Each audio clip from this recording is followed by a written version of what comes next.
They called him Alexander the Great, the man who conquered the world before he turned 33. His armies stretched from Greece to Egypt, from Persia to the edges of India. Wherever he went, cities bore his name, kings bowed to his might, and empires crumbled before his sword. Yet for all his triumphs, Alexander would one day learn that there is one enemy no mortal can defeat: death itself. It was in the city of Babylon that the mighty conqueror met his end. Once the heart of his empire's glory, it became the stage of his greatest lesson. Stricken with illness, Alexander lay weak on his bed, surrounded by the men who had followed him across continents, his loyal generals. The same warriors who had seen him ride fearlessly into battle now watched in silence as the invincible king struggled to breathe. Sensing the end drawing near, Alexander called for his generals to approach. With his voice frail yet filled with purpose,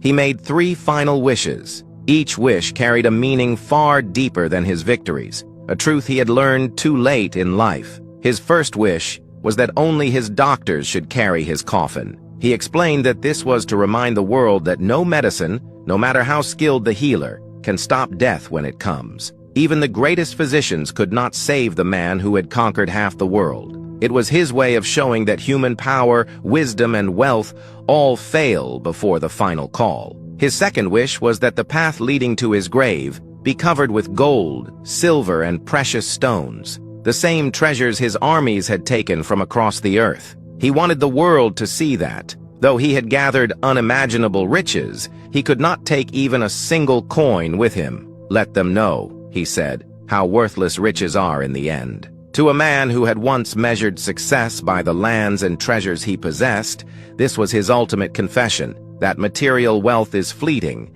and life's true value cannot be counted in gold.